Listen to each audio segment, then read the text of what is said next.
Hi folks, I'm Ashraf Hingora. I'm a language and soft skill trainer, life business and parenting coach. English breakfast with Ashraf में आज हम permission part 1 में देखेंगे कि इजाज़त, अनुमति, परमिशन का भाव किस तरह से व्यक्त होता है। आप पहले फार्मूला देख लें, उसके बाद आगे देखेंगे। फार्मूला है may, can, could, might plus I plus infinity without to. Can I या कुड आई, मे आई और माइट आई का प्रयोग रिक्वेस्ट और रिक्वेस्ट फॉर परमिशन ऐसा कहें उसके लिए किया जाता है। इनमें से कैन आई सबसे ज़्यादा इनफॉर्मल है, जो इनफॉर्मल रिलेशनशिप होती है, लाइक दोस्तों के साथ बोलना है तो इस टाइप का यूजर्स होते हैं। इसका इस्तेमाल बोलचाल की भाषा में अधिक होता है। कुड आई का इस्तेमाल सबसे ज़्यादा होता है और इसका प्रयोग फॉर्मल और इनफॉर्मल दोनों ओकेशन पर परमिशन के लिए किया जाता है। माइट आई का इस्तेमाल मे आई की बजाय बहुत ज़्यादा फॉर्मल है, और चूंकि बहुत ज़्यादा फॉर्मल है इसलिए ऐसे परमिशन का प्रयोग बहुत कम होता है, क्योंकि बहुत ज़्यादा फॉर्मल ओकेशन बहुत कम ही आती हैं। फॉर्मल परमिशन के लिए मे का ही इस्तेमाल ज़्यादातर होता है। कुड या मे के इस्तेमाल से पोलाइट परमिशन का बोध होता है। आगे एग्जाम्पल हम देखें तो क्लियर होगी बात। May I borrow your umbrella या can I borrow your umbrella. May I borrow तो समझते हैं, may I go, may come sir, ये यूजेस करते हैं। कैन का यूज इनफॉर्मल रिलेशनशिप है, जैसे फ्रेंड से आपको अगर अम्ब्रेला मांगना है, आप can I borrow your umbrella इस्तेमाल कर सकते हैं। क्या मैं आपका छाता उधार ले सकता हूँ। उसी तरह could I ask you a favour, क्या मैं अपने लिए आपसे कुछ मांग सकता हूँ।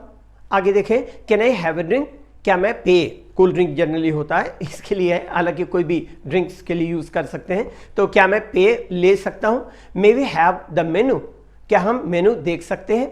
आगे may I make a suggestion, इसका मतलब क्या मैं एक सलाह दे सकता हूँ। नेक्स्ट मे या कैन का यूज़ कर सकते हैं। May I change seats with you, इसका मतलब, या can I change seats with you, इसका मतलब क्या मैं आपसे बैठने का स्थान बदल सकता हूँ। इस तरह से कुछ एक एग्जाम्पल हुए। And can I come too, क्या मैं भी आ सकता हूं। तो सामने वाला कहता है अवश्य आ सकते हैं। कोर्स यू कैन, इसका मतलब ऑफ कोर्स जनरली कहते हैं, कोर्स का भी यूज ऑफ कोर्स की जगह पर किया जा सकता है। अवश्य आ सकते हैं, ये इसका भाव है। आगे देखिएगा, could I have a quick word with you, इसका मतलब क्या मैं आपसे जल्दी में, इसका मतलब थोड़े से शब्दों में बात कर सकता हूं। इस तरह आगे, could I have a word with you in private, इसका मतलब क्या मैं आपसे अकेले में, मतलब प्राइवेट में बात कर सकता हूं। May I borrow it for a day और टू, इसका मतलब क्या मैं इसे 1-2 दिन के लिए उधार ले सकता हूं। ये बोरो चाहे पेन लेते हैं, छाता लेते हैं, या कुछ भी चीज़ आपने जिसको रिटर्न करना है वो उधार कहलाता है। आप इसके लिए यूज़ कर सकते हैं। बाइसिकल लेते हैं, किसी से कार भी लेते हैं, तो फ्रेंड है, किसी से मांग लिया आपने, इस तरह से।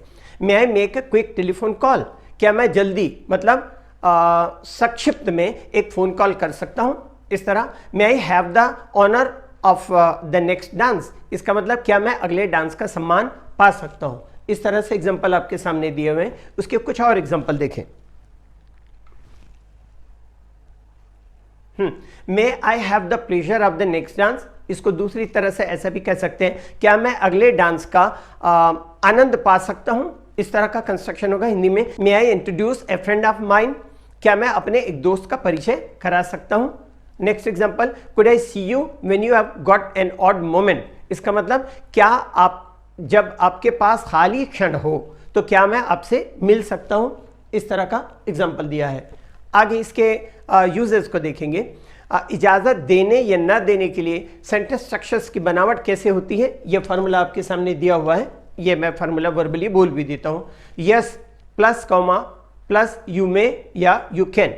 नेगेटिव में no plus comma you may not या यू कैन नॉट या यू कांट शॉर्ट में कहते हैं। इसके अलावा yes of course you can, you may, yes with pleasure, certainly आदि भी शब्द ऐसे हैं जिनका इस्तेमाल किया जाता है। नेगेटिव आंसर्स के लिए नो, यू मे नॉट या नो यू कैन नॉट का प्रयोग किया जाता है, लेकिन इसके स्थान पर कुछ पोलाइट आंसर्स भी दिए जा सकते हैं, जैसे I'd rather you didn't, I'm afraid not। इस तरह से भी कुछ यूजेस किए जाते हैं। आप देखें एग्जाम्पल दिया है यहाँ पर, और मैंने जो कहा वो भी लिखा हुआ है, देखिएगा इसको।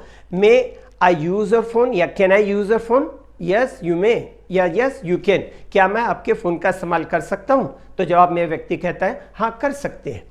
इस तरह आगे दूसरा एग्जाम्पल आपको इसमें देखिएगा, मे आई या can I plug the flower of your garden, इसका मतलब क्या मैं आपके बगीचे का फूल तोड़ सकता हूं? आप परमिशन नहीं देना चाहते, इजाजत नहीं देना चाहते, तो आप कहेंगे नो यू मे नॉट या नो यू कैन नॉट।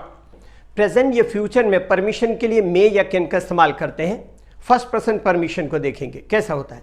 आई और वी के साथ कैन के इस्तेमाल से इनफॉर्मल परमिशन का बोध होता है। एग्जाम्पल से बात क्लियर होगी। I can take a day off whenever I want, इसका मतलब मैं जब चाहूं एक दिन की छुट्टी ले सकता हूं। इस तरह आगे और देखें, आई और वी के साथ मे के इस्तेमाल से बोध होता है कि मुझे या हमें इजाजत है। एग्जाम्पल देखिएगा, I may go back home as soon as I finish the class, इसका मतलब मैं जैसे ही क्लास खत्म करता हूं मैं घर जा सकता हूं। और लेकिन ऐसी रचनाओं की जगह पर I can go, I am allowed to go का इस्तेमाल किया जाता है। सेकेंड पर्सन परमिशन मतलब यू के साथ मे का इस्तेमाल करने से बोध होता है कि स्पीकर इजाजत दे रहा है। इसको एग्जाम्पल से देखिएगा आगे।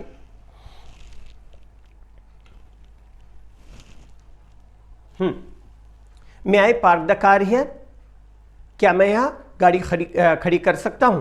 तो सामने वाला कहता है यस यू मे पार्क, इसका मतलब क्या मैं यहां गाड़ी खड़ी कर सकता हूं? तो कहता है हाँ कर सकते हो। इस तरह परमिशन इनफॉर्मली अनौपचारिक रचनाओं में या मे की जगह पर कैन का इस्तेमाल कर सकते हैं, जैसे मैं आपको पहले भी बता चुका हूं। फिर third person permission, third person permission में देखें, अर्थात ही शी दे या नेम आदि के साथ में मे का इस्तेमाल हो सकता है और मे के इस्तेमाल से बोध होता है कि स्पीकर इजाजत दे रहा है, वक्ता जो है वो इजाजत दे रहा है। तो एग्जांपल आप देखिएगा यहां पर, ही मे टेक माई कार, इसका मतलब वह मेरी कार ले जा सकता है, अर्थात उसे मैं अपनी कार ले जाने की इजाजत देता हूं। इनफॉर्मल इंग्लिश में ऐसी रचनाओं में कैन और कैन नॉट मतलब कांट का इस्तेमाल होता है। जैसे एग्जांपल देखें, he can take the car या he can take my car, वह मेरी कार ले सकता है मतलब ले जा सकता है।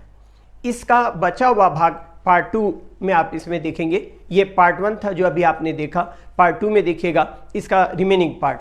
और ये सारे परमिशन के अलग अलग पार्ट में वीडियोस बने हैं, ये सारी इसी बुक से हैं। ये मेरी 656 पेज की 5वीं बुक है। मैं 7 किताबें लिख चुका हूँ। जहाँ तक छत्तीसगढ़ की बात है तो छत्तीसगढ़ में लैंग्वेज प्रोफिशिएंसी पर 7 किताबें लिखने वाला मैं अकेला व्यक्ति हूँ। और ये बुक मार्केट में अवेलेबल है। जाहिर है बुक शॉप में आप लेने जाएंगे तो 10 से 15% डिस्काउंट पर मिलेगा, लेकिन अगर आप डायरेक्ट मुझसे लेना चाहें तो ये आपको 180 रुपीज़ डिस्काउंट मतलब 34% डिस्काउंट पर आपको मिल जाएगी। जो डिस्काउंट मैं बुक शॉप वाले को देता हूँ उसी डिस्काउंट पर आपको अवेल हो जाएगी।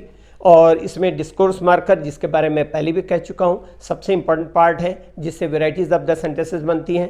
पेज नंबर 212 से 220 तक और 221 से लेकर के 415 तक all the varieties of the sentences हैं।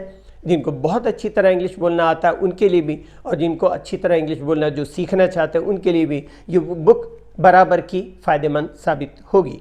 इंग्लिश के लिए आप मेरे channel English breakfast with Ashraf and soft skill के लिए Ashraf the mover and shaker को लाइक शेयर एंड सब्सक्राइब करें। कमेंट सेक्शन में कमेंट करें, बेल आइकॉन प्रेस करें और मेरी बुक ज़रूर पढ़ें।